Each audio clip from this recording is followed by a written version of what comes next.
Hello students, welcome to my channel once again. I am Dr. Vinita. Today I am going to present a new topic, the topic you were eagerly waiting for. This topic is especially for the convenience of students of MEd course. Students, if you don't know much about writing a synopsis, then of course this class is for you. So we start with the topic how to write a synopsis. तो synopsis को सबसे पहले तो ये समझ लीजिए कि synopsis को हिंदी में रूपरेखा कहते हैं और आपको जिस मीडियम में भी चाहें आप अपनी सिनॉप्सिस को बना सकते हैं, चाहे वो हिंदी में बनाए या इंग्लिश में बनाए। पर ये ध्यान रखिए कि हिंदी में बनाए तो पूरी तरह हिंदी में बनाए और इंग्लिश में बनाए तो पूरी तरीके से इंग्लिश में बनाए। तो हम स्टार्ट करते हैं। सबसे पहले हम क्या करेंगे, हम सिनॉप्सिस का कवर पेज बनाएंगे। कवर पेज बनाने के आप हिंदी में भी बना सकते हैं, इंग्लिश में भी बना सकते हैं। हमको क्या क्या इन्फॉर्मेशन उसमें चाहिए वो नोट कर लीजिए। सबसे पहले हमको टाइटल ऑफ द स्टडी लिखना होगा कि हम जो ये रिसर्च कर रहे हैं उसका टॉपिक क्या है, उसको हम सबसे पहले सबसे ऊपर लिखेंगे। उसके नीचे हम अपनी यूनिवर्सिटी का लोगो लगाएंगे, उसका नाम लिखेंगे। उसके नीचे हम लिखेंगे सिनॉप्सिस ऑफ डिसर्टेशन और उसके नीचे जो है हम अपने यूनिवर्सिटी का नाम लिखेंगे। उसके नीचे लिखेंगे for the partial fulfilment of the degree of MEd। Left side पर हम सुपरवाइजर लिखेंगे और उनका नाम लिखेंगे। राइट साइड पर हम रिसर्चर लिखेंगे और उसका नाम लिखेंगे। नीचे की तरफ आकर हम अपने डिपार्टमेंट और कॉलेज और उसका प्लेस लिखेंगे। उसके नीचे फिर हम लेफ्ट साइड में जाकर अपना सेशन लिखेंगे और राइट साइड में जाकर हम अपना रोल नंबर लिखेंगे। इसी तरह आपको हिंदी में भी बनाना होगा, या तो आप हिंदी में बनाइए या इंग्लिश में। अगर आप हिंदी में बना रहे हैं तो ऊपर अध्ययन का शीर्षक लिखिए, फिर उसके नीचे लोगो बनाइए, फिर शोध प्रबंध की रूपरेखा लिखिए। उसके नीचे आप अपना MEd की डिग्री की आंशिक पूर्ति के लिए जिस भी विश्वविद्यालय से आप हैं वो लिखकर उसके नीचे लिखें को प्रस्तुत। फिर नीचे जाइए, लेफ्ट साइड पर पर्यवेक्षक लिखिए और उनका नाम लिखिए। राइट साइड पर शोधकर्ता लिखिए और उसका नाम लिखिए। उसके नीचे सेंटर में आकर अपने विभाग का नाम, कॉलेज का नाम, जिले का नाम लिखिए। फिर उसके नीचे आकर लेफ्ट साइड में आए और अपने सत्र का नाम लिखिए और राइट साइड में आप अपने पंजीक्रम या अपने रोल नंबर को लिखेंगे। इस तरीके से आपका कवर पेज तैयार हो जाएगा। आप इसको कलर्ड भी बना सकते हैं, ब्लैक एंड वाइट भी बना सकते हैं और इसको डिसेंट रखिए और इसके चारों तरफ आउटलाइन जरूर करें। इसके बाद अब हम आगे बढ़ते हैं।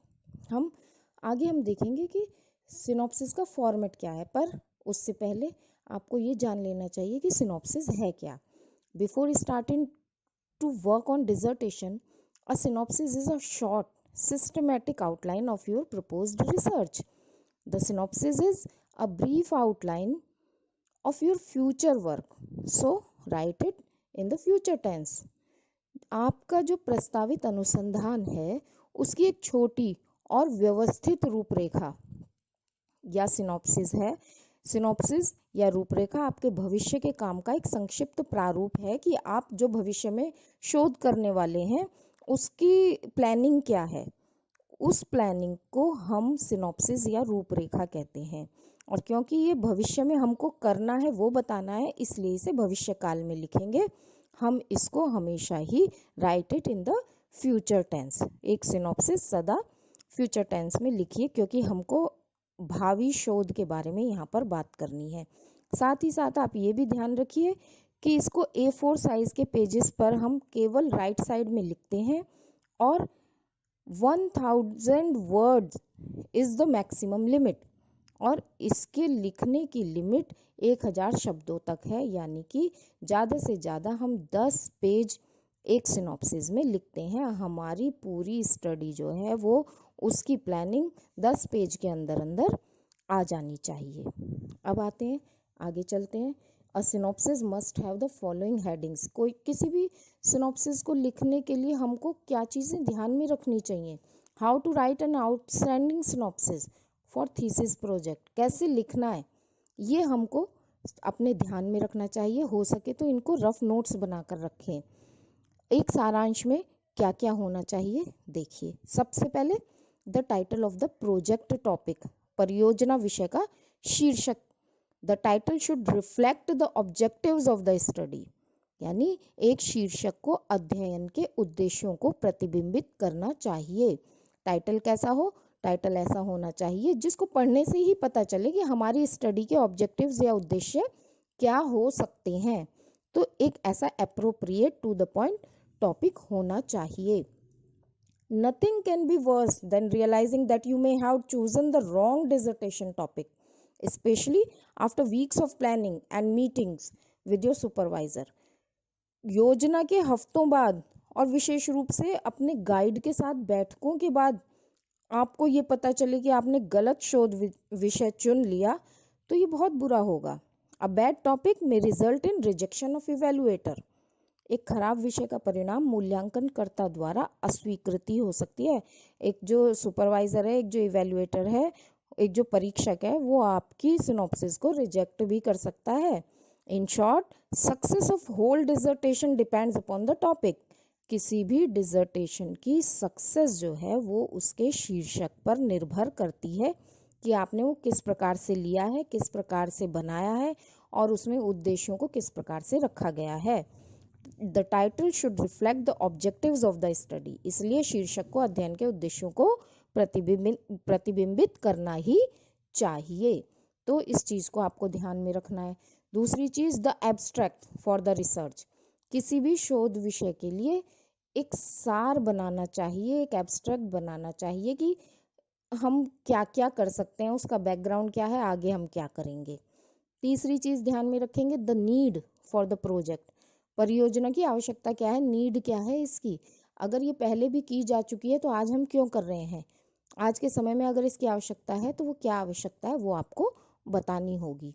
Next, the review of related literature concerning your research topic. आपके शोध विषय से संबंधित साहित्य की समीक्षा। आपको क्या करना होगा, जब आप रिसर्च करेंगे तो जो आप टॉपिक लेंगे उससे संबंधित आपको ये बताना होगा कि इससे पहले लोगों ने क्या काम किया है और उनके क्या रिजल्ट निकल कर आए हैं। ये आपको ध्यान में रखना है कि आपको ये करना होगा। इसी से आपकी जो रिसर्च है उसकी नीड पता चलेगी और उसके रिजल्ट पता चलेंगे। The materials and methods to be adopted. क्या आप इसमें मटेरियल और मेथड अपनाएंगे, कौन सी क्वेश्चनर अपनाएंगे, कौन सी विधि अपनाएंगे, ये सब आपको बताना होगा। और लास्ट में आपको रेफरेंसेस बताने होंगे, संदर्भ बताने होंगे कि आपने इस प्रोजेक्ट के लिए कहाँ कहाँ से, किस किस रिसर्चर के शोध से और किन मैगजीन से, कौन से प्राथमिक कौन से सेकेंडरी सोर्सेज को यूज़ किया है, उन सब का रेफरेंस आपको देना ही होगा। इसके साथ साथ हमको एक चीज़ और भी ध्यान में रखनी है, how to draft the synopsis. एक सिनॉप्सिस को ड्राफ्ट कैसे करेंगे ये भी हमको ध्यान रखना चाहिए। तो इन पॉइंट्स को भी डिस्कस कर लेते हैं, इनको भी हम रफ नोट बना लेते हैं। सबसे पहले, राइट इन थर्ड पर्सन। जैसे कि मैंने पहले भी आपको बताया, पहली चीज़ आपको वो भविष्य के रूप में लिखनी है। दूसरी चीज़ आपको केवल 1000 शब्दों तक ही लिमिट रखनी है, यानी 10 पेजेस तक। अब यहाँ पर एक चीज़ और है, write in third person. To write in third person, refer to people और कैरेक्टर्स बाय नेम और use third person pronouns like he, she, it, himself, herself, itself, they, them, their, themselves, ये सब। Avoid first and second person pronouns completely. तीसरे व्यक्ति के रूप में आपको एक सिनॉप्सिस लिखनी है। तीसरे व्यक्ति के रूप में लिखने के लिए नाम से लोगों या वर्णों का उल्लेख करें, या तीसरे व्यक्ति का नाम नहीं, उसका सर्वनाम यानी प्रोनाउंस को उपयोग करें, जैसे कि वह, उसका, उसके, पहले, उन्हें, जो, अपने, स्वयं आदि आदि। तीसरे व्यक्ति के लेखन का अर्थ है कि लेखन को मैं या आप जैसे व्यक्तिपरक सर्वनामों का उपयोग करने से बचाना चाहिए। Third person writing means that the writer must avoid using subjective pronouns like I और यू। यानी एक सिनॉप्सिस में जब आप एक रिसर्चर की तरह लिख रहे हैं तो आप आई और यू न लिखें, इससे बचें। इसके बिहाफ पर आप रिसर्चर, द रिसर्चर लिख सकते हैं खुद को, लेकिन मैं नहीं। तो सबसे पहले सिनॉप्सिस में इस बात को ध्यान में रखें कि राइट इन थर्ड पर्सन यानी तीसरे व्यक्ति के रूप में लिखें। दूसरी चीज़, introduce your main characters in conflict at the beginning. जब साहित्य के शुरुआत में क्या करना है आपको, अपने मुख्य पात्रों का परिचय दे देना है। When writing the main part of a piece of literature, the author has to be careful that it does not dominate the other parts of the story. जब साहित्य के एक टुकड़े का मुख्य भाग लिखते हैं, लेखक को ये सावधानी रखनी होगी कि वो कहानी के दूसरे हिस्सों पे हावी ना हो, यानी किसी एक कैरेक्टर को बहुत ज़्यादा इम्पोर्टेंस ना देकर जितने वेरिएबल्स, जितने चर आपने लिए हैं सबको इम्पोर्टेंस देनी है। समराइज, थर्ड चीज़ है summarise the main events of the plot या मेन पार्ट। मुख्य भाग की मुख्य घटनाओं को संक्षेप में लिखें। फोर्थ पार्ट होगा इसका, and with resolution of the book or the research. The resolution is the part of the research's plot where the main problem is resolved or worked out. It is the conclusion of the story's plot. यानी कि पुस्तक को एक conclusion के साथ समाप्त करें। Resolution research के प्लॉट का वह हिस्सा है जहां मुख्य समस्या का समाधान किया जाता है या काम किया जाता है, यानी उपसंहार लिखना, कंक्लूड करना, समस्या को सुलझाना आदि आदि के द्वारा अपनी रिसर्च को आप एंड करेंगे। नेक्स्ट पॉइंट है, इंक्लूड ओनली नेसेसरी इंफॉर्मेशन। केवल आवश्यक जानकारी शामिल करें, इधर उधर की बात अपनी रिसर्च या सिनॉप्सिस में ना करें। फिर demonstrate character development and emotion. जो भी कैरेक्टर, जो भी चरित्र आप विकसित कर रहे हैं, जो भी चर आप विकसित कर रहे हैं, उसके ठीक प्रकार से उसका डेवलपमेंट करें। और लास्ट है, avoid complimenting your own writing, कि आप अपने स्वयं के लेखन की प्रशंसा करने से बच कर रहे हैं। ऐसा नहीं कि आप ये लिखना शुरू कर दें कि मैंने ये पाया और मैंने ये करा। इसीलिए यहाँ पर थर्ड पर्सन के रूप में हम अपनी सिनॉप्सिस और अपनी रिसर्च को लिखते हैं। स्टूडेंट्स, इतना सब जानने के बाद आपको ये आइडिया हो गया होगा कि सिनॉप्सिस हमारी रिसर्च का वो पार्ट है जो कि हमारी रिसर्च के लिए एक प्री प्लानिंग है। अब आइए देखते हैं कि इस सिनॉप्सिस को बनाएंगे कैसे। हम इसका फ्रंट पेज, कवर पेज बना चुके हैं। अब हम इसके अंदर क्या क्या लिखेंगे और किन हेडिंग्स के अंदर लिखेंगे उसको हम नोट करते चलेंगे।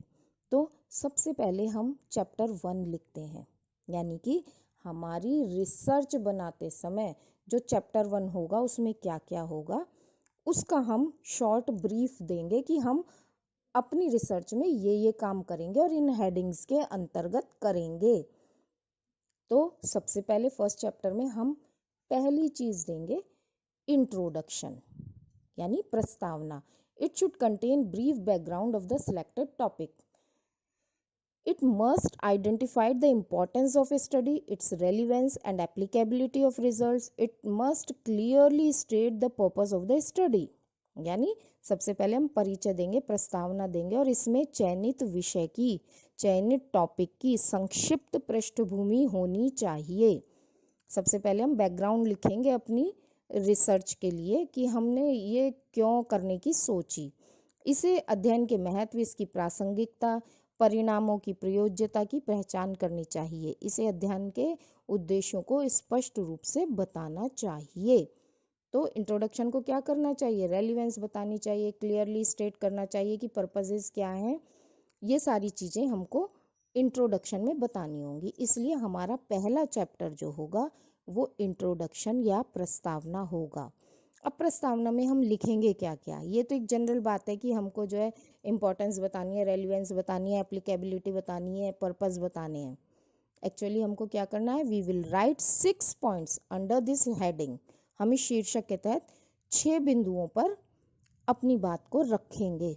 तो चैप्टर 1 इंट्रोडक्शन या प्रस्तावना, सबसे पहले हम लिखेंगे नंबर 1 हेडिंग रिसर्च बैकग्राउंड या शोध पृष्ठभूमि।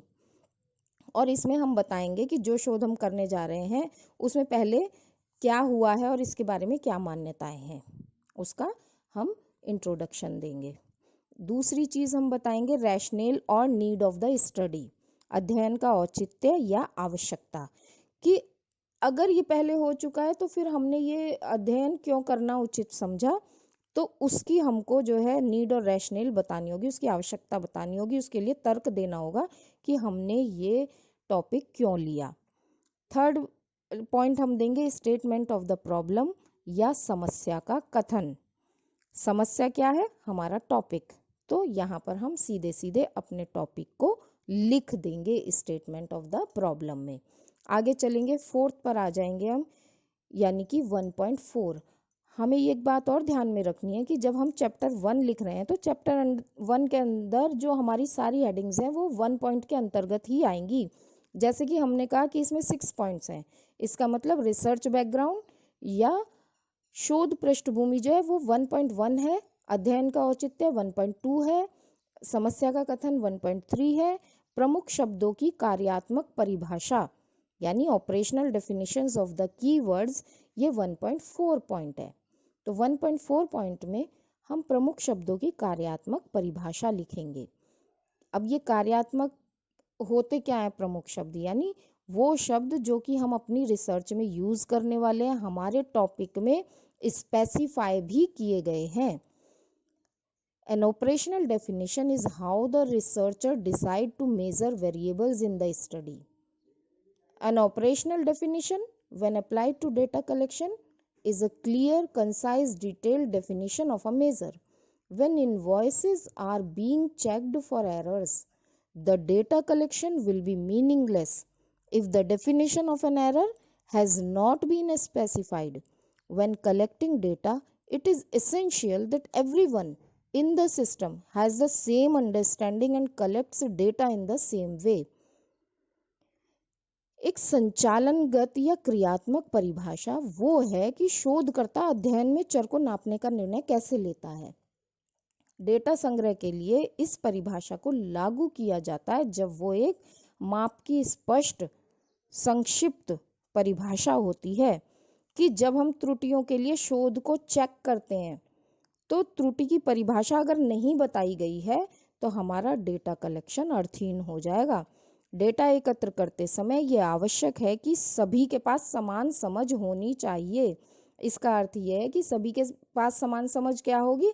जब हम अपने टॉपिक के मेन वर्ड्स को डेफिनिशन में बदल देंगे कि हमारी रिसर्च में हमारे मेन कीवर्ड्स की जो परिभाषा है वो ये है, जिससे कि एक रिसर्चर या एक इवैल्यूएटर उस रिसर्च को उस डेफिनेशन के अकॉर्डिंग ही चेक करे। So the operational definition should therefore be made before the collection of data begins. इसलिए डेटा का संग्रह शुरू करने से पहले ही इनकी परिभाषा बना लेनी चाहिए।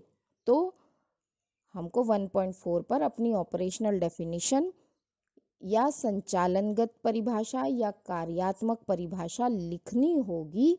जितने भी कीवर्ड्स होंगे, जितने भी मेन वर्ड्स होंगे हमारी टॉपिक में। इसके बाद हम आ जाएंगे 1.5 पर, यानी ऑब्जेक्टिव्स लिखेंगे। यहाँ पर हम उद्देश्य लिखेंगे। An objective is an intention of what the researcher wants to do state in clear measurable terms. उद्देश्य ये बतलाना है कि शोधकर्ता क्या करना चाहता है। उद्देश्य एक इरादा है जो शोधकर्ता स्पष्ट मायने में मापने योग्य शर्तों में बताना चाहता है। तो ऑब्जेक्टिव यानी कि हम अपना जो रिसर्च कर रहे हैं उसके लिए जो हमने टॉपिक बनाया है वो हमने बनाया ही ऑब्जेक्टिव्स के साथ है, इसलिए हम यहाँ पर अपने ऑब्जेक्टिव्स को क्लियरली स्टेट करेंगे। 1.5 पर डिसर्टेशन और any other type of research work in an appropriate manner is the most important aspect because it determines main aspects of your research work, namely scope, depth and overall direction of the research. यानी कि उचित तरीके से शोध कार्य का सबसे महत्वपूर्ण पहलू है उद्देश्य, क्योंकि ये आपके शोध कार्य के मुख्य पहलुओं को, उनकी डेप्थ को, उनके स्कोप को, उनके ओवरऑल डायरेक्शन को निर्देशित करते हैं, निर्धारित करते हैं। Choosing the topic too broadly or choosing unrealistic aims and objectives might bring your dissertation to a halt. अगर आपने विषय को मोटे तौर पर चुन लिया है या अवास्तविक उद्देश्य को चुना है तो आपका शोध रुक सकता है। तो you should design realistic and specific objectives that are relevant to your research field and eventually helps you to get approval for your dissertation, synopsis or research work. आपको विशिष्ट उद्देश्यों को यथार्थ रूप में डिजाइन करना चाहिए कि आपके शोध क्षेत्र के लिए ये कितने प्रासंगिक है और आपको शोध कार्य के लिए अनुमोदन प्राप्त करने में ये मदद करेंगे अगर ये उचित तरीके से लिखे गए होंगे। तो objectives has a special pattern of writing, you can follow it which is like this. Objectives जो है उनका एक विशेष पैटर्न होता है लिखने का, आप इसका अनुसरण भी कर सकते हैं। इसको हम इस तरह से लिखते हैं, to investigate dash dash dash, जो भी आप इन्वेस्टिगेट करना चाहते हैं, या to find out dash dash dash, कि आप जो भी कुछ फाइंड आउट करना चाहते हैं। हिंदी में भी हम ऐसे ही लिखेंगे कि डैश डैश डैश चरों की जांच करना, डैश डैश डैश चरों की खोज करना। इस तरीके से हम ऑब्जेक्टिव्स बनाएंगे।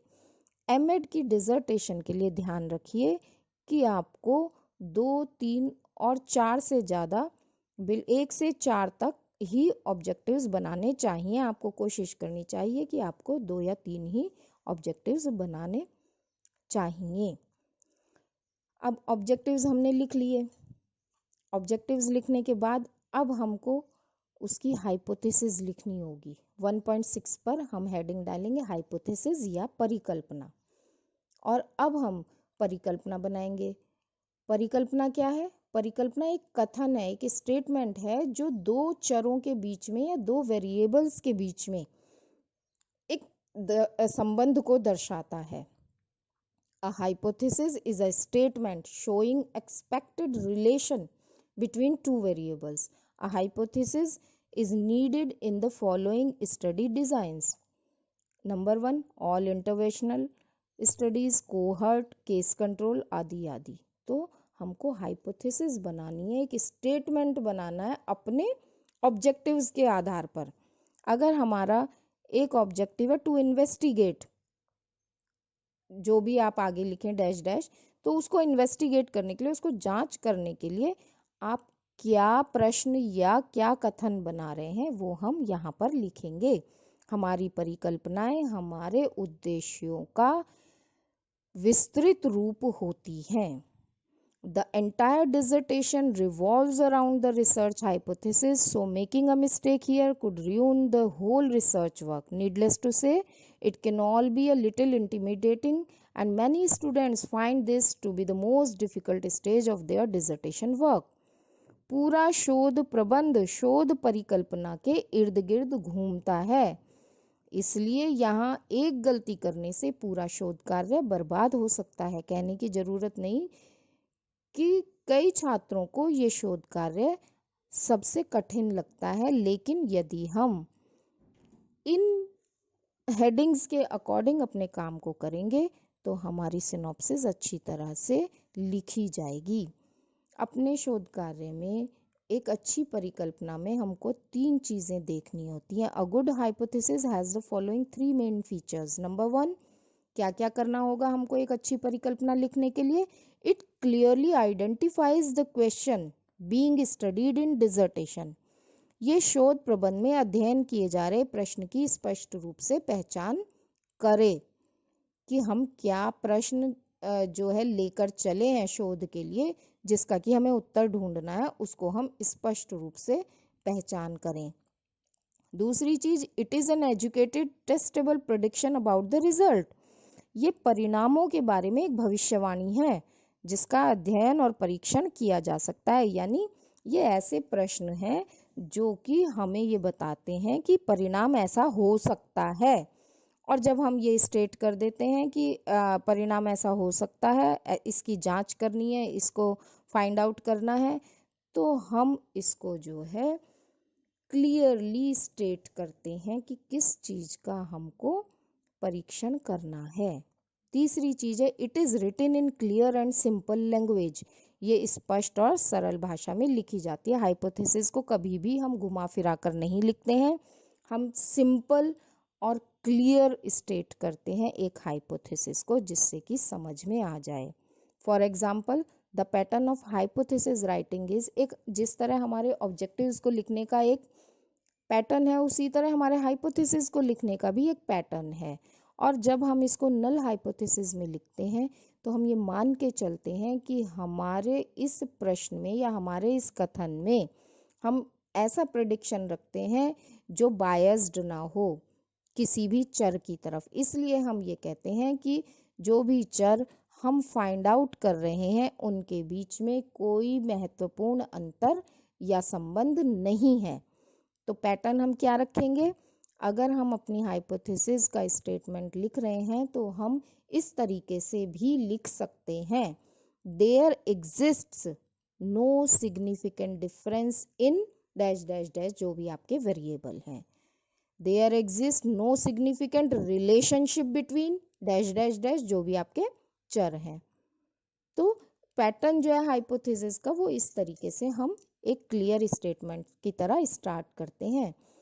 हिंदी में भी हम इसको इस तरह लिखते हैं कि डैश डैश डैश या इन चरों में कोई महत्वपूर्ण अंतर नहीं है, या डैश डैश डैश चरों में कोई महत्वपूर्ण संबंध नहीं है। इस तरीके से हमारे ऑब्जेक्टिव्स और हमारी हाइपोथेसिस क्लियरली स्टेट होनी चाहिए, स्पष्ट होनी चाहिए और सरल भाषा में लिखी जानी चाहिए। 1.6 हाइपोथेसिस लिखते ही हमारा चैप्टर 1 जो है वो समाप्त हो जाता है। हम ये बता देते हैं कि हम चैप्टर 1 में ये काम करेंगे। अब आ जाते हैं हम चैप्टर 2 पर। ये हमारे थीसिस, हमारे टॉपिक, हमारी रिसर्च के लिए बहुत ही इम्पोर्टेंट चैप्टर होता है जिसका नाम होता है लिटरेचर रिव्यू या संबंधित साहित्य की समीक्षा। लिटरेचर रिव्यू लिखते समय the literature review mostly appears near the start of your dissertation and is a key part of your overall structure.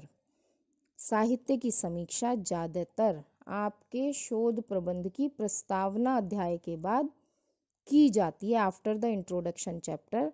इसको हम करते हैं। It is a summary of the current writings in the field you are researching and into which your will eventually fit. ये उस क्षेत्र में वर्तमान लेखन का सारांश है जिस पर आप शोध कर रहे हैं, rather than simply a list of different written writers in the field and their opinions. Your literature review should give a clear idea of the whole field as it currently stands, describing different bodies of literature, providing varying standpoints on the important issues, and indicating where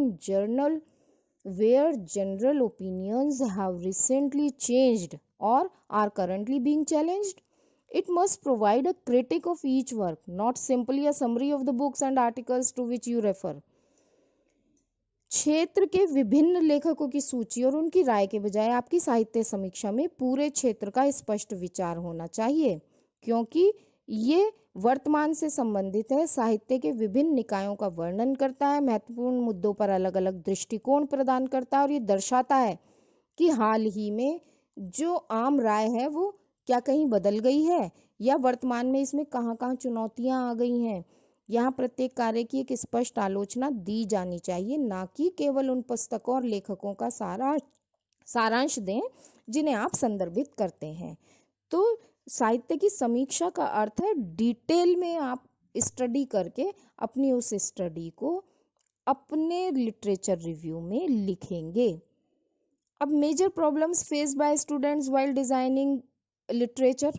साहित्य योजना बनाते समय छात्रों को कुछ समस्याएं होती हैं, जैसे कि shortage of time to read and evaluate every word available on your topic, but in the literature review you have aim to demonstrate wide reading.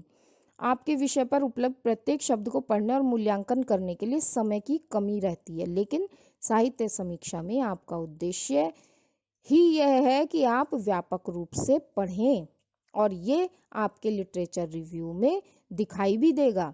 Structuring the literature review properly. साहित्य समीक्षा की ठीक प्रकार से संरचना न जानना भी एक प्रॉब्लम है। Difficulty to find authoritative works written by experts. बहुत बार हमें जो है एक्सपर्ट्स द्वारा लिखा गया कार्य भी नहीं मिलता है। रेफरेंसिंग एंड साइटिंग कैसे करें हर वर्क की, ये भी नहीं पता होता है कि प्रत्येक कार्य का संदर्भ और हवाला या उदाहरण कैसे दें। क्रिएटिंग अ कॉन्सेप्चुअल फ्रेमवर्क कैसे बनाएं, ये भी नहीं पता होता है। तो ऐसी बहुत सारी समस्याएं हैं जो छात्रों को सेकंड चैप्टर या रिव्यू को लिखने के लिए आती हैं। तो इसके लिए हम इसका एक एग्जाम्पल देते हैं कि आपको किस तरीके से लिखना चाहिए second chapter. We will cover these 3 points in 1 paragraph. हम इन 3 बिंदुओं को एक पैराग्राफ में शामिल करेंगे। हम क्या करेंगे कि जो हम पढ़ते जाएंगे रिसर्च दूसरों की अपने टॉपिक से रिलेटेड, उनके बारे में हम ये 3 पॉइंट्स बना लेंगे और उनको लिखते चले जाएंगे। अब वो क्या क्या होंगे इनको देख लेते हैं। सबसे पहले हम सेकंड चैप्टर में क्या करेंगे कि हम सेकंड चैप्टर में एक पैराग्राफ बनाना है हमको एक रिसर्चर की फाइंडिंग्स का या एक रिसर्चर जिसको हमने पढ़ाया उसके बारे में। तो हम क्या करेंगे, सबसे पहले हम इंट्रोडक्शन करेंगे, यानी हम प्रस्तावना पॉइंट को लेंगे और उसमें लिखेंगे। हम इस पॉइंट को डालेंगे नहीं, केवल हमको ये देखना है कि हमको कौन सी 3 चीजें जो हैं उस रिसर्च में से अपने रिव्यू में ऐड करनी है, अपने सेकंड चैप्टर में ऐड करनी है। तो पहली चीज हमको ऐड करनी है कि हमको एक प्रस्तावना, एक इंट्रोडक्शन टाइप से लिखना है कुछ लाइनें। उसमें हम क्या क्या लिखेंगे, तो उसमें हम पहली चीज लिखेंगे to review the literature write the name of the researcher. सबसे पहले साहित्य की समीक्षा करने के लिए हम शोधकर्ता का नाम लिखेंगे। The background and rational for his her study. साहित्य की समीक्षा करने के लिए हम शोधकर्ता का नाम लिखेंगे, उसने किस ईयर में वो रिसर्च की है ये भी लिख देंगे, और उसके साथ साथ उसके अध्ययन का बैकग्राउंड और औचित्य की नीड क्या थी उसके साहित्य की, आपको पढ़ के जो पता चला तो इस प्रश्न का उत्तर आप लिख देंगे। फिर दूसरी चीज आप लिखेंगे state the primer objectives of the review article. जो प्राइमरी ऑब्जेक्टिव्स हैं, समीक्षा लेख के प्रधान उद्देश्य क्या हैं वो बताएंगे आपको ये बताना होगा कि जो रिसर्च आप पढ़ रहे हैं उसके जो प्रधान उद्देश्य हैं, मेन ऑब्जेक्टिव्स हैं, वो किसी रिसर्चर ने क्या दिए हैं वो आप बताएंगे। अब इन 2 चीज़ों को हम प्रस्तावना के अंदर रखते हैं कि लिटरेचर रिव्यू करते हुए हम राइटर का नाम लिखेंगे, उसका ईयर लिखेंगे, उसकी रिसर्च का बैकग्राउंड लिखेंगे, उसने बैकग्राउंड लिखेंगे और रिसर्च क्यों की ये लिखेंगे। साथ साथ हम उसके जो मेन ऑब्जेक्टिव्स उसने क्या बताए हैं वो लिखेंगे।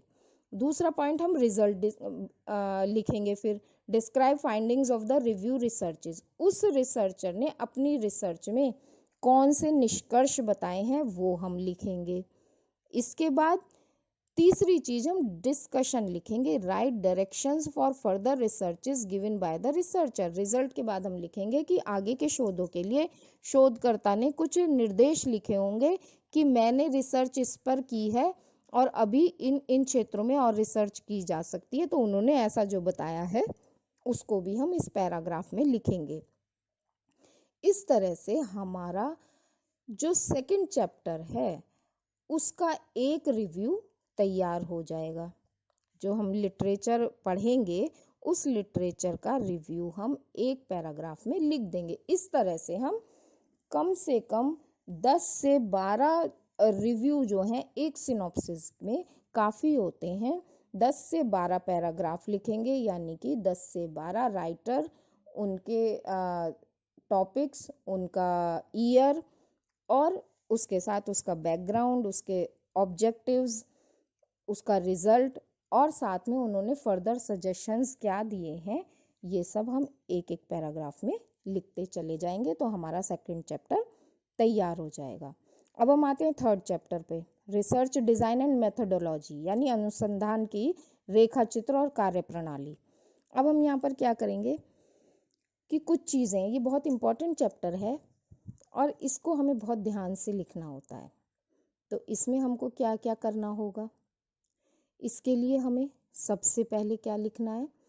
अब ये भी ध्यान रखिए कि ये चैप्टर 3 है, तो अब जितनी हेडिंग्स हम इसके अंदर लेंगे वो 3.1, 3.2 इस तरीके से होंगी। तो अब हम पहले 3.1 को लेते हैं, रिसर्च अप्रोच, डिज़ाइन या फिलॉसफी या स्ट्रेटेजी, अनुसंधान का दृष्टिकोण, डिज़ाइन, दर्शन या रणनीति। Research approach will be explained if it is inductive and deductive approach, कि अनुसंधान का उपागम जो है वो आगमनात्मक है या निगमनात्मक है, ये दृष्टिकोण हमको लिखना होगा। दूसरी चीज इसमें हमको लिखनी होगी, research design will be explained if it is exploratory, descriptive और एक्सप्लेनेटरी, कि अनुसंधान डिजाइन को हम समझाएंगे कि ये खोजपूर्ण है, वर्णनात्मक है या व्याख्यात्मक है। तीसरी चीज हम बताएंगे, research philosophy will be explained if it is positivism, interpretivism और रियलिज्म। अनुसंधान दर्शन को समझाया जाएगा कि ये किस तरह का है, प्रत्यक्षवाद है, व्याख्यावाद है, यथार्थवाद है, आदि आदि। फिर हम रिसर्च की स्ट्रेटेजी बताएंगे, अनुसंधान की संरचना बताएंगे कि research strategy will be explained if it is experimental survey, case study, observation, grounded theory और एथनोग्राफी एटसेट्रा। यानी कि अनुसंधान रणनीति को समझाएंगे कि ये प्रयोगात्मक है, सर्वेक्षण है, केस अध्ययन है, अवलोकन है, स्थापित सिद्धांत है या मानव जाति विज्ञान है, आदि आदि। हमारी रिसर्च की संरचना हम यहाँ पर बताएंगे। इसके बाद data collection will be explained if secondary data and primary data collection methods are used. Furthermore, primary data collection methods that are used will be explained if it is observation research, quantitative research और qualitative research. आगे हमें क्या करना है कि आंकड़ा संग्रहण को भी समझा देंगे कि ये हम प्राइमरी हमारे सोर्सेज हैं या सेकेंडरी सोर्सेज हैं। तो प्राइमरी सोर्सेज का उपयोग किया जाता है, तो अनुसंधान को समझाया जाएगा कि ये अवलोकन अनुसंधान है, मात्रात्मक है, गुणात्मक है। इस तरह से हम एक स्ट्रेटेजी अपने 3.1 हेडिंग यानी कि रिसर्च अप्रोच या रिसर्च डिज़ाइन या रिसर्च फिलॉसफी या रिसर्च स्ट्रेटेजी लिखकर हम उसको डिस्क्राइब कर देंगे कि हम क्या करने वाले हैं आगे। इसके बाद हम 3.2 लिखेंगे, इसमें इस थर्ड चैप्टर का सेकेंड पॉइंट लिखेंगे, रिसर्च मेथोडोलॉजी, जिसमें कि हम sampling and data collection method वगैरह यूज़ करेंगे, अनुसंधान क्रियाविधि, नमूनाकरण और डेटा संग्रह के तरीके। इसमें हम क्या करेंगे, रिसर्च मेथोडोलॉजी यानी अनुसंधान क्रियाविधि। The design is the structure of any scientific work, it gives direction and systemise the research. The method you choose will affect your result and how you conclude the findings. रूपरेखा किसी भी वैज्ञानिक कार्य की संरचना है, ये अनुसंधान को व्यवस्थित करता है और दिशा देता है। This video helps you in designing your research methodology section by clearing answering 2 fundamental questions.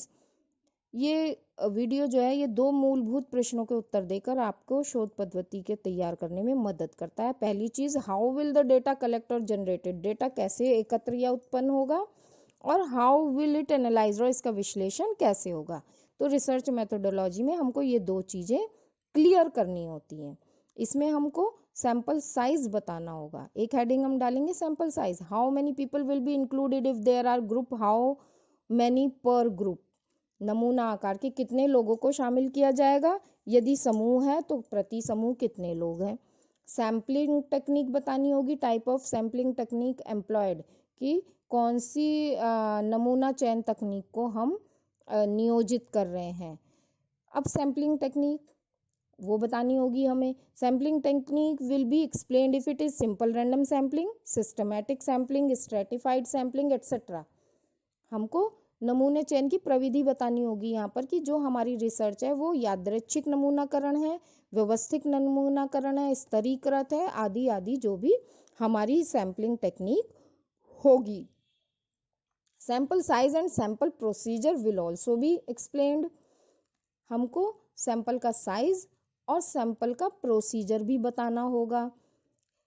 Sample selection जो है वो 2 तरह का होता है, इंक्लूजन क्राइटेरिया और exclusion criteria. Inclusion criteria, on what basis will patient be, on what basis will the चर जो है वो be included in the study. और exclusion, on what basis excluded from the study, यानी वो क्यों शामिल किए गए और क्यों बाहर निकाले गए। डेटा कलेक्शन प्रोसीजर बताएंगे, उसमें हम क्या बताएंगे, शोधकर्ता अनुसंधान कैसे करेगा, इसका विस्तृत वर्णन, और चर को कैसे मापेगा, अध्ययन चर की पहचान कैसे करेगा, डेटा संग्रह के तरीके, डेटा संग्रह का उपकरण, ये सारी चीजें डेटा कलेक्शन प्रोसीजर में बताई जाएंगी। a detailed account of how the researcher will perform research, how he she will measure the variable. It includes identification of the study variables, methods for collection of data, data collection tools, questionnaire, etc. तो अब हम 3.3 पे क्या करेंगे?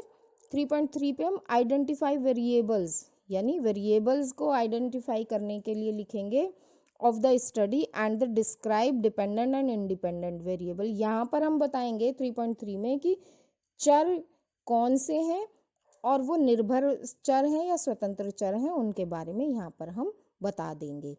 उसके बाद 3.4 में हम बताएंगे डेटा एनालिसिस प्लान की हमारे जो आंकड़े हैं उनका विश्लेषण करने की हम क्या प्लानिंग कर रहे हैं। स्टैटिस्टिकल टेक्निक्स यानी कि सांख्यिकी तकनीक यहाँ पर हम बताएंगे। Keeping in view the objectives of the study, suitable statistical techniques will be employed. अध्ययन के उद्देश्यों को ध्यान में रखते हुए उपयुक्त सांख्यिकीय तकनीकियों को नियोजित किया जाएगा। Data analysis will be explained, wherein it will be discussed which kind of statistical tools will be used, such as SPSS for tests such as regression analysis, ANOVA, chi-square, z-test, correlation, MANOVA, t-test, etc. और MS Excel etc. for analysis of the collection data. Data विश्लेषण के बारे में यहाँ पर हमको 3.4 में बताना है, जिसमें ये चर्चा करनी है कि किस प्रकार के सांख्यिकीय उपकरणों का प्रयोग किया जाएगा। एकत्र किए गए डेटा को हम SPSS या MS Excel आदि में किस तरीके से हम उसको जो है एनालाइज करेंगे, ये हमको यहाँ पर बताना होगा। उसके बाद 3.5 में हमको टूल या क्वेश्चनेयर के बारे में बताना होगा। Keeping in view the objectives of the study, suitable questionnaire will administered. अध्ययन के उद्देश्यों को ध्यान में रखते हुए उपयुक्त प्रश्नावली प्रशासित की जाएगी। और यहाँ पर उसकी जो है प्रश्नावली का नाम आपको सेलेक्ट करना होगा और बताना होगा कि इस क्वेश्चनेयर या इस टूल या इस परफॉर्मा को आप यूज कर रहे हैं। With the help of this questionnaire the researcher intends to collect data, कि इस प्रोफॉर्मा या प्रश्नावली की मदद से शोधकर्ता डेटा एकत्र करने का इरादा रखता है। 3.6 पे यानी थर्ड चैप्टर के 6th पॉइंट में हम रिसर्च डिलिमिटेशंस बताएंगे, अनुसंधान परिसीमाएं। इस बात को ध्यान में रखिए कि डिलिमिटेशन का मतलब है कि हम अपनी रिसर्च को एक सर्कल के अंदर बांध देते हैं, उसकी एक सीमा बना देते हैं कि इस सीमा से बाहर अब हमारी रिसर्च इससे बाहर नहीं जाएगी, इसके अंदर ही होगी, इसलिए हम इसको डिलिमिटेशन कहते हैं। ये परिसीमा होती है। In spite of best effort to minimize all limitations, some might creep in course of the research. This will apply discussed in the research limitation section. सभी प्रयासों के बावजूद अनुसंधान के दौरान कुछ रुकावटें आ जाती हैं, हो सकती हैं। इनको हम पहले से मान के चलते हैं कि ऐसी कुछ रुकावटें हो सकती हैं। इन पर चर्चा हम इस डिलिमिटेशन में करते हैं। So it needs a planned research. तो यहाँ पर हम अपनी लिमिटेशंस को जो डिलिमिट किया है हमने, उनके बारे में बात करेंगे। फिर 3.7 आएगा एथिकल इशू, नैतिक मुद्दा। When considering research involving human participant there are many ethical issues. The video design the ethical issues section by outlining the various ethical issues taken into mind while conducting the research. मानव प्रतिभागी से जुड़े अनुसंधान पर विचार करते समय कई नैतिक मुद्दे होते हैं हमारी रिसर्च के समय पे, तो विभिन्न नैतिक मुद्दों को ध्यान में रखना है। ये भी आपको यहाँ पर बताना होगा कि वो कौन से नैतिक मुद्दे हैं जिनका कि आपको ध्यान रखना है। 3.8 पे आप the researcher will state the significance of the study. Third chapter के लास्ट में 8वां पॉइंट हम बताएंगे सिग्निफिकेंस ऑफ द स्टडी या अध्ययन का महत्व। शोधकर्ता अध्ययन के महत्व को यहाँ पर बता देगा कि हमारे इस अध्ययन का ये महत्व होगा, यानी इससे फायदा क्या क्या होने वाला है वो यहाँ पर बता दिया जाएगा। इसके बाद जब हमने 3 चैप्टर लिख लिए, इन 3 चैप्टर के बाद हमारी सिनॉप्सिस में वो सारी चीज़ें आ गई जो हमें आगे करनी है। तो अब हम यहाँ पर रेफरेंस बताएंगे, रेफरेंसेस या संदर्भ। References, it is the last page of a research paper that's been written in APA style. It lists all the sources you have used in your research so readers can easily find what you have cited. संदर्भ जो है वो एक शोध पत्र का अंतिम पृष्ठ है जिसे APA शैली में लिखा गया है। ये आपके शोध में आपके द्वारा उपयोग किए गए सभी स्रोतों को सूचीबद्ध करता है, इसलिए पाठकों को आसानी से पता चल सकता है कि आपने कहाँ से क्या उद्धृत किया और वो उसे इजीली फाइंड आउट भी कर सकते हैं। तो आपको क्या करना है? Referencing allows you to acknowledge the contribution of other writers and researchers in your work. As per all universities guideline, a dissertation that draws on the ideas, words or research of other writers must contain citations. However, the reference are needed to be listed as per the style required by the university. संदर्भ आपके काम में अन्य लेखकों शोधकर्ता के योगदान को स्वीकार करने की अनुमति देता है। सभी विश्वविद्यालयों के निर्देशों के अनुसार एक शोध प्रबंध जो अन्य लेखकों के विचारों, शब्दों या शोध को अपने शोध में शामिल करता है, उसको अपने उद्धरण में भी शामिल करना चाहिए। हालांकि संदर्भों को विश्वविद्यालय द्वारा संस्तुत शैली के अनुसार ही सूचीबद्ध करना चाहिए, यानी कि रेफरेंस लिखने का भी एक स्टाइल है जिस पर कि आपको चलना होगा। Reference styles are standardised rules for presenting information about the sources used in a text. Typically, a style will describe how to organize information about author's publication, year, title and page number. APA style यानी American Psychological Association is used by education, psychology and sciences. Your choice of a style will normally depends on your discipline and should be discussed with your supervisor. संदर्भ शैली एक पाठ में प्रयुक्त स्रोतों के बारे में जानकारी प्रस्तुत करने के लिए एक मानकीकृत नियम है। आमतौर पर एक शैली बताएगी कि कैसे जानकारी को व्यवस्थित किया जाए। ये बताएगी कि सूचना, लेखक, प्रकाशन वर्ष, शीर्षक, पृष्ठ संख्याओं को कैसे व्यवस्थित किया जाए। एपीए शैली अमेरिकन साइकोलॉजिकल एसोसिएशन का उपयोग शिक्षा, मनोविज्ञान और विज्ञान में किया जाता है। आपकी पसंद की शैली आमतौर पर आपके अनुशासन पर निर्भर करती है, आपके विषय पर निर्भर करती है।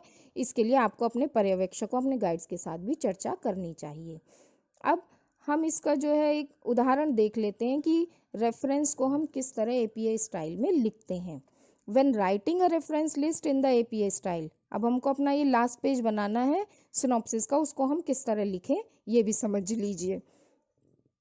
Arrange your list alphabetically by author surname, यानी जो ऑथर का सरनेम है उससे अल्फाबेटिकली आपको अरेंज करना होगा। सरनेम पहले लिखना है एपीए स्टाइल में और ऑथर का नेम का फर्स्ट लेटर लिखते हैं। Full surname plus one author का जो नेम है उसका पहला लेटर। यूज एंड का sign before the last author if there are 2 से 7 ऑथर हैं अगर तो। Add an English translation of the title, अगर वो किसी और भाषा में है तो उसका इंग्लिश ट्रांसलेशन जो है वो स्क्वायर ब्रैकेट्स में आपको लिख देना चाहिए। इसके साथ साथ एक चीज़ और ध्यान रखनी है कि पूरा जो है ये बोल्ड नहीं होता है। Use italics for titles of journal and volume और बुक टाइटल। बुक के टाइटल और जर्नल और वॉल्यूम के टाइटल जो हैं केवल उनको हम इटैलिक या टेढ़े शब्दों में लिखते हैं। Indent the paragraph on the second and the following lines in a reference. और इसके साथ साथ हम एक रेफरेंस लिखते समय उसकी पहली लाइन स्टार्ट करते हैं, जबकि उससे दूसरी, तीसरी या चौथी जितनी भी उसके नीचे रेफरेंस की लाइन आएंगी वो थोड़ा सा आगे इंटेंड हो जाती हैं। पैराग्राफ इस तरीके से बनाया जाता है जैसा कि आपको नीचे एग्जाम्पल में दिखाया गया है। State the reference list on a new page, use reference list as the heading. नए पेज पर आपको रेफरेंस स्टार्ट करने चाहिए। The example show how to write reference in text and in reference list based on what kind of source you are citing. For example, देखिए अब कि APA style में हमने ये रेफरेंस लिखा है। हमारा पहला रेफरेंस है ये विनीता मोहन चौधरी का लिखा हुआ एक पेपर है, रिसर्च पेपर। तो हमने इसको यहाँ पर साइट किया है। तो इसके लिए हमने सबसे पहले सरनेम लिया है C चौधरी और उसके बाद विनीता मोहन का V और M लिया है कैपिटल में। और फिर उसके बाद अगर कोई और भी ऑथर अगर होंगे तो एंड लिखकर उसका नाम, कॉमा लगा लगा कर बाकियों के नाम लिखेंगे और लास्ट ऑथर के नाम के पहले हम एंड का साइन लगाते हैं। उसके बाद हम ब्रैकेट में उस ईयर को लिखेंगे जब वो पब्लिश हुआ, उसके बाद हम टाइटल लिखेंगे, उसके बाद हम कौन से जर्नल में वो पब्लिश हुआ है उसको हम इटैलिक वर्ड्स में लिखेंगे। वॉल्यूम 5th है तो उसको भी हम इटैलिक लिखेंगे, और पेज 1 से 4 तक रिसर्च पेपर है ये लिखेंगे और डॉट लगा देंगे। और इसके बाद जब हम एंटर करेंगे तो यही फॉर्मेट पूरे रेफरेंसेस में आ जाएगा। इस तरीके से आप जो है अपनी सिनॉप्सिस को इजीली लिख सकते हैं। इसको बस थोड़ा ध्यान से समझिए, सुनिए। एक बार समझ नहीं आता तो एक बार और सुनने का प्रयास कीजिए और अच्छी तरीके से अपनी सिनॉप्सिस को बनाइए। स्टूडेंट्स, अगर आपको मेरी ये ऑडियो वीडियो पसंद आती है तो please like, share and comment on it. अगर आप कुछ पूछना चाहते हैं तो मेरे कमेंट बॉक्स पर जाकर आप पूछ सकते हैं, मैं आपको इसका उत्तर भी दूंगी। Thank you.